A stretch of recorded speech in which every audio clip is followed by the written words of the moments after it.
Aos 22 anos de idade, ele se formou médico. Quando adolescente, se preparou para a carreira diplomática, estudando 5 idiomas. Mas a medicina falou mais alto. Tem uma experiência de mais de 25 mil cirurgias cardíacas e mais de 100 transplantes de coração.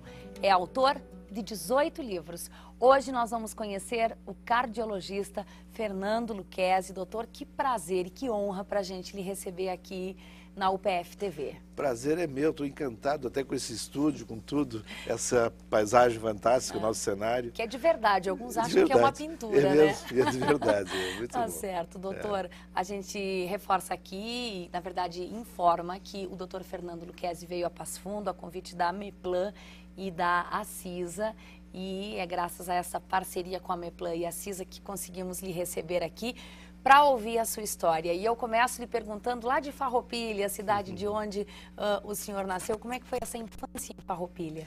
Bom, eu fui uma criança feliz, porque Farroupilha até hoje é uma cidade sui generis, né? Uma cidade que é um entroncamento de todas as... Eu costumo dizer que Farroupilha tem como bairros mais importantes Caxias do Sul, Bento Gonçalves, Garibaldi, ou seja, é o centro de toda a região. E foi a primeira região da colonização italiana, foi na realidade a sede da colonização italiana. Eu vivi uma infância muito feliz lá e eu sempre digo que o difícil foi sair de Farroupilha para Porto Alegre. De Porto Alegre para o mundo foi uma barbada. Sempre é assim, a gente deixar aquele pequeno mundo incrustado no interior e partir para desafios maiores. Agora, doutor Fernando, quando adolescente, o senhor chegou a estudar 5 idiomas em função de ter um foco, um objetivo que era de seguir a carreira diplomática. O que aconteceu com... Foi pior do que isso, Thaís. Eu fui para o seminário com 10 anos de idade, para estudar para padre, para ser padre. Eu sou de uma família extremamente religiosa, tenho 2 tios padres, e lá pelas tantas me encaminharam, com 10 anos eu estava no seminário de Caxias. E eu fiquei 4 anos no seminário. O seminário despertou em mim esse gosto pela literatura. Eu terminei já com 13, 14 anos de idade, falando fluentemente francês, eu estava estudando inglês, falava espanhol, italiano, etc. Bom, aí quando eu passei para sair do seminário, fui fazer o científico na época, a minha ideia era fazer diplomacia, porque eu manejava bem línguas e literatura.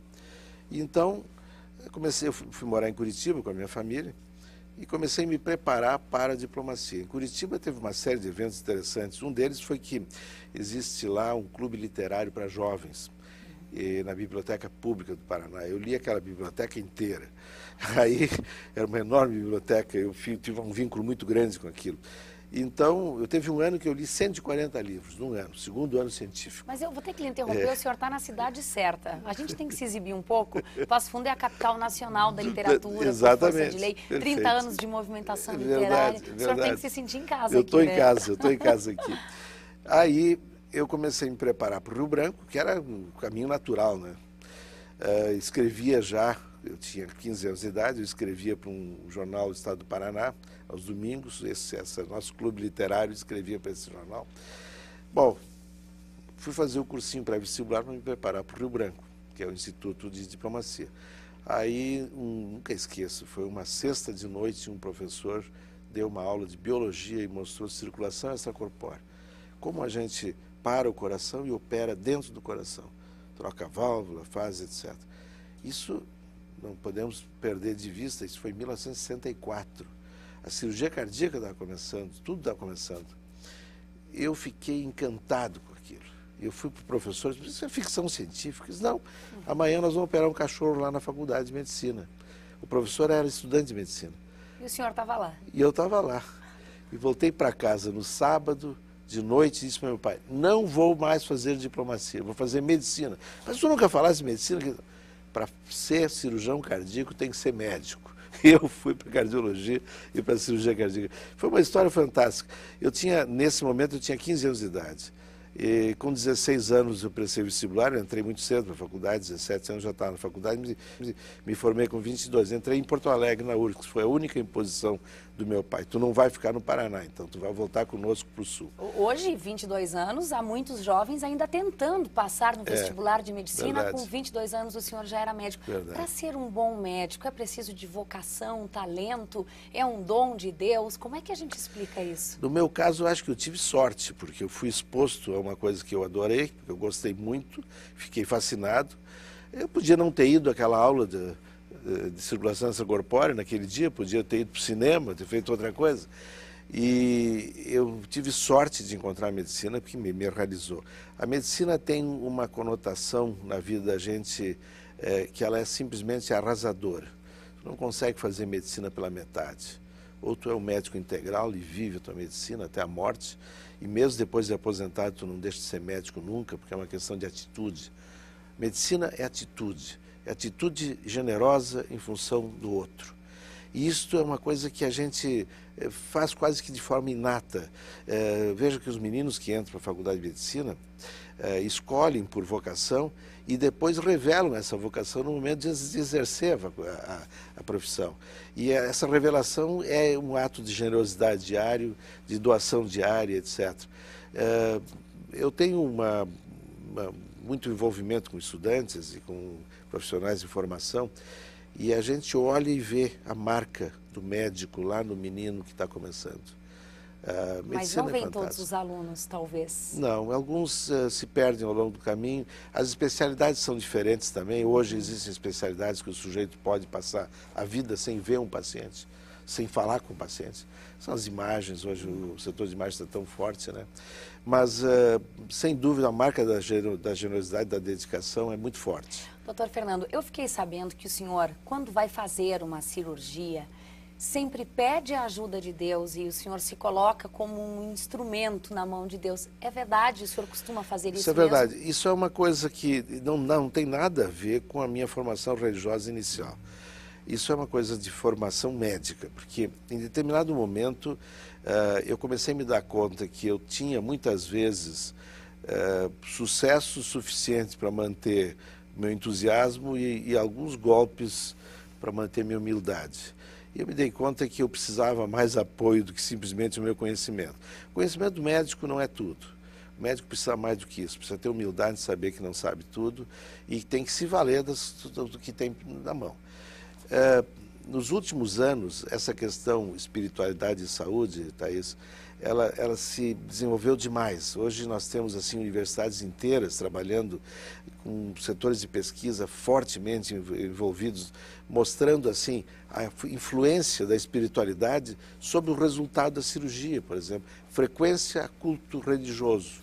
Indivíduos com mais frequência a cultos religiosos têm, por exemplo, menor incidência ou menor concentração no sangue de uma substância que chama interleucina 6. A interleucina 6 é um agente inflamatório do organismo.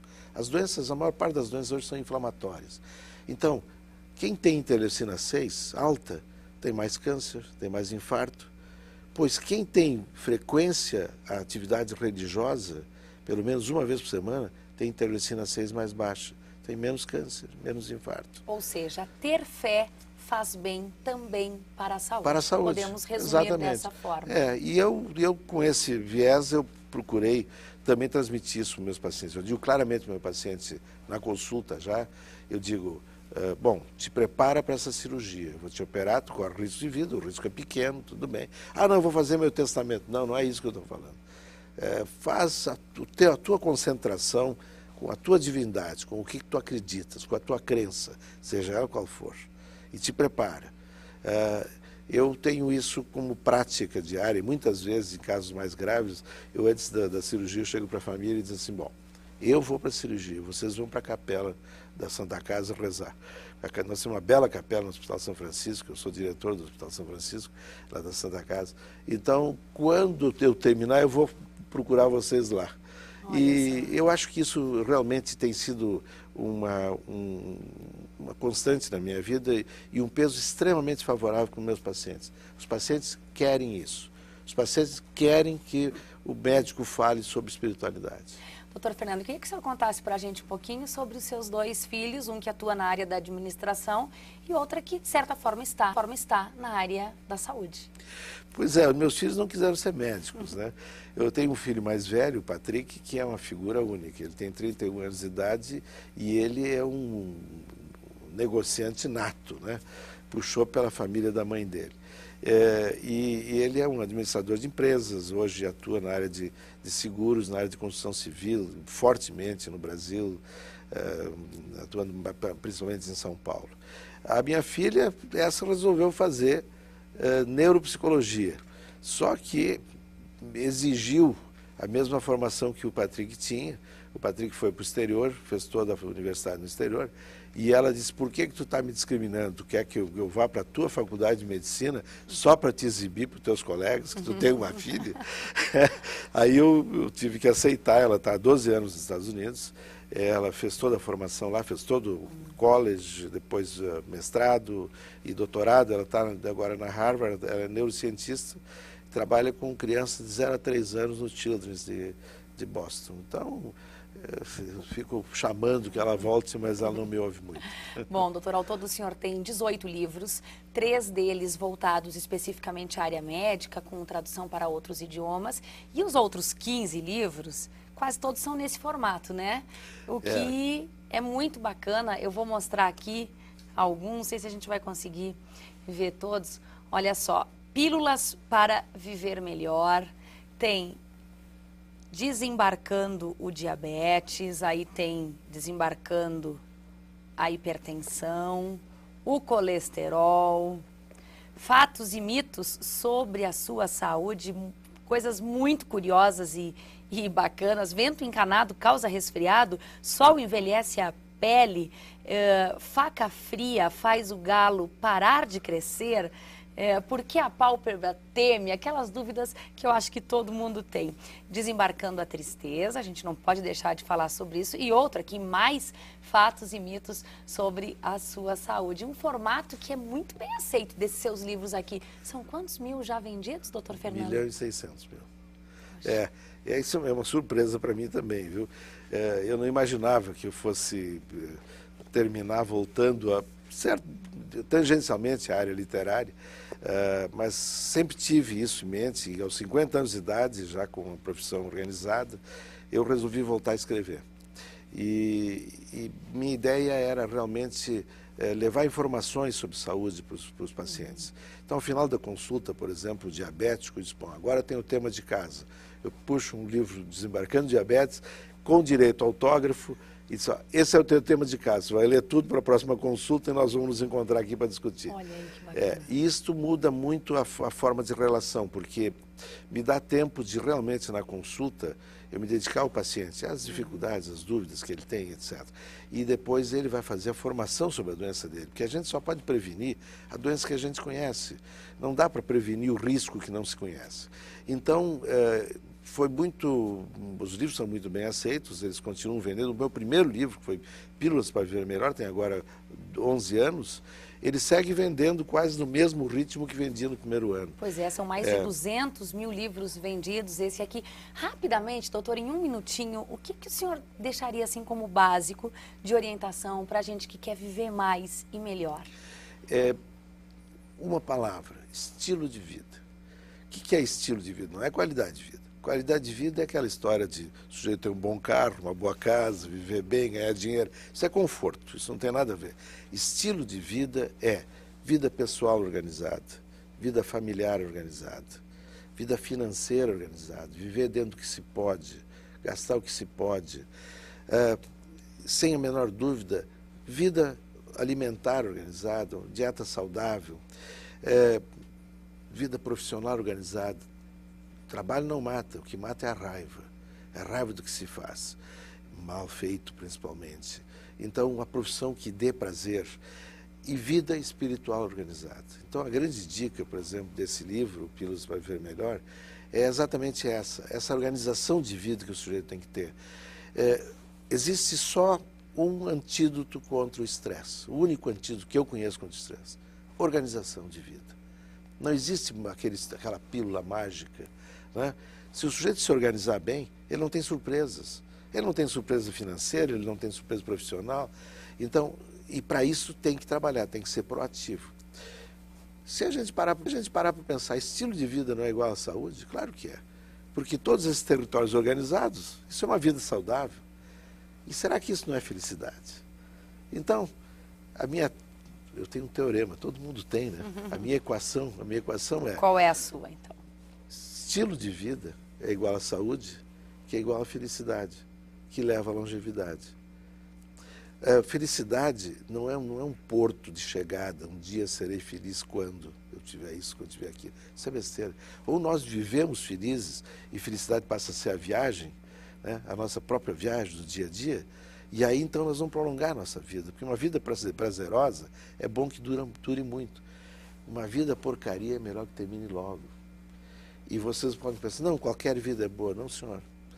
Vai lá comigo na Santa Casa que eu vou te mostrar umas vidas porcarias.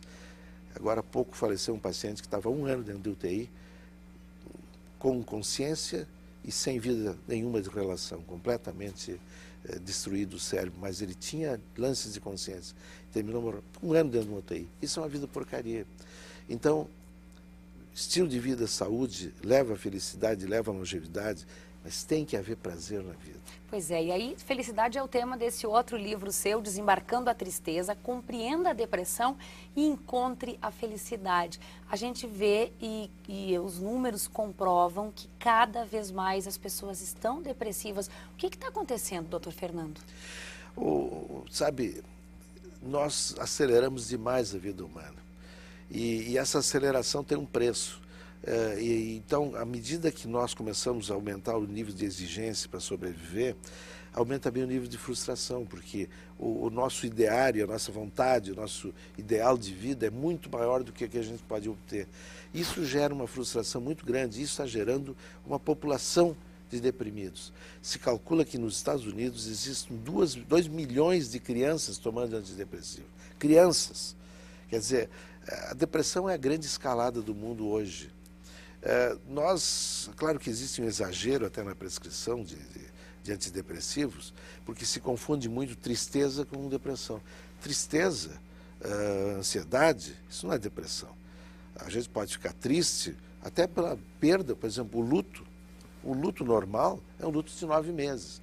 Agora, o sujeito que continua 2 anos depois indo ao túmulo do ente perdido, do familiar perdido, diariamente ou semanalmente, isso é doença, isso é depressão. Então tem que separar bem o que é tristeza e o que é depressão.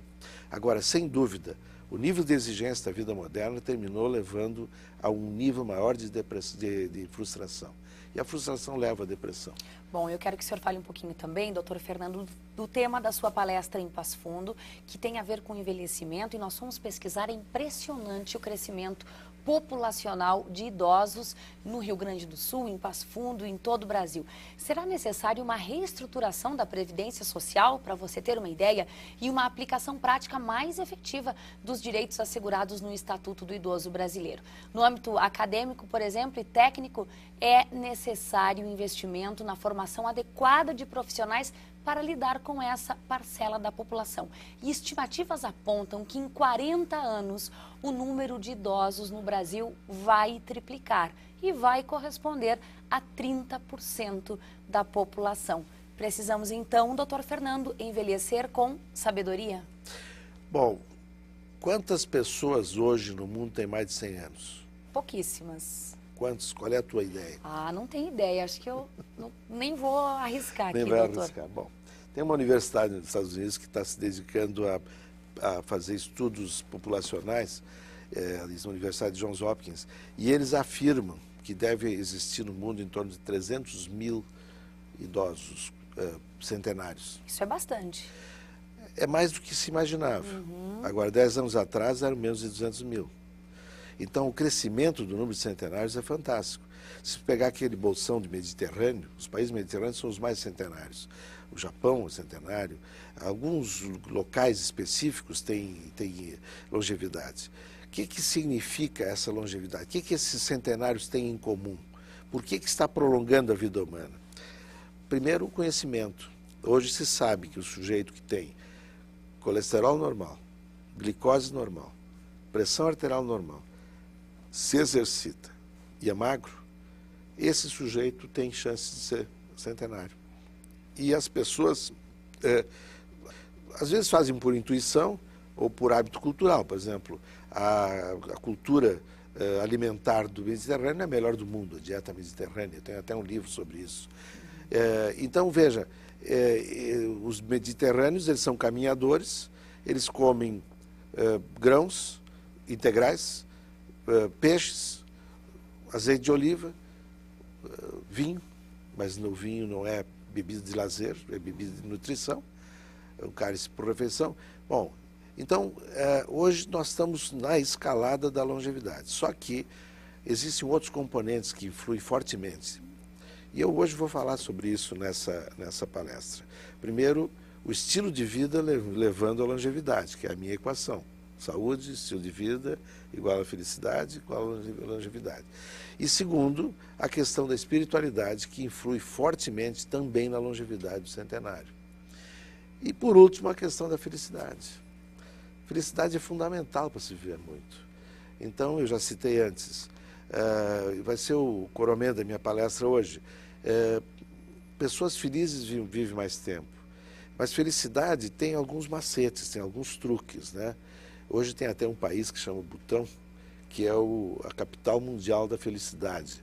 O Butão é o país que é o laboratório da felicidade hoje. Olha só. O rei do Butão é um homem hoje de 60 anos, formado em Oxford, na Inglaterra. Ele se deu conta que aquele povo vivendo no meio da neve o ano todo, cheio de dificuldades, um povo simples, tribal, tinha que merecer uma vida melhor.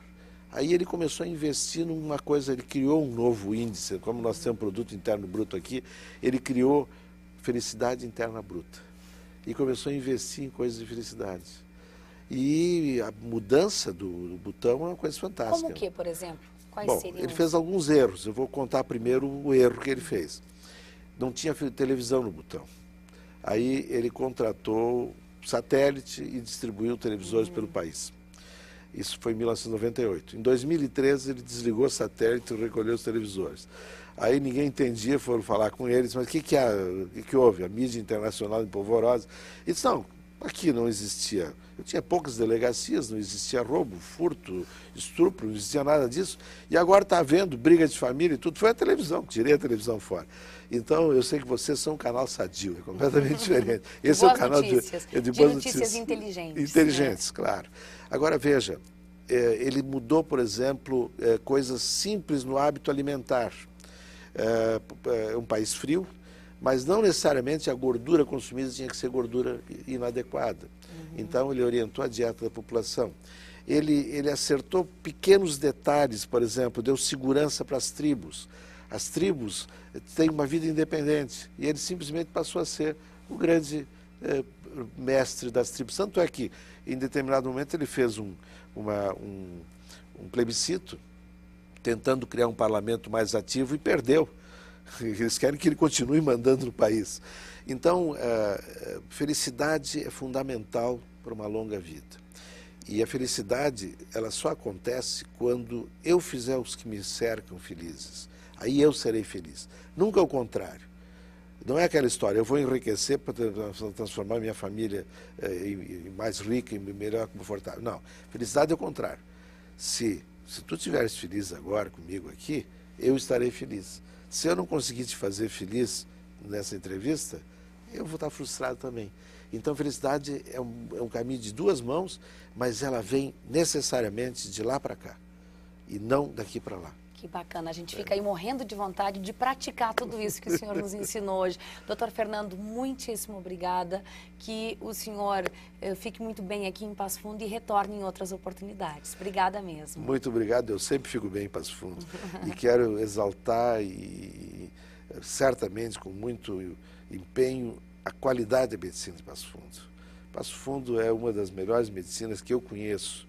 Em qualquer lugar do mundo se criou ao redor do São Vicente de Paula um núcleo de clínicas de altíssima qualidade. Se exerce aqui sem a menor dúvida, em termos de profissão liberal, etc., a melhor medicina do Rio Grande. Uma boa faculdade, um bom curso de medicina. Excelente faculdade de medicina, bom curso, criou uma independência em relação às demais regiões do Rio Grande e do país. Os profissionais altamente qualificados, eu tenho muito orgulho de ter grandes amigos aqui. Que maravilha. Mais uma vez, obrigada, doutor. Sucesso para o senhor. Muito obrigado, Thaís. No programa de hoje conhecemos um pouco da história do médico cardiologista Fernando Lucchesi. Na semana que vem são outras histórias, outras pessoas que certamente farão a diferença para você.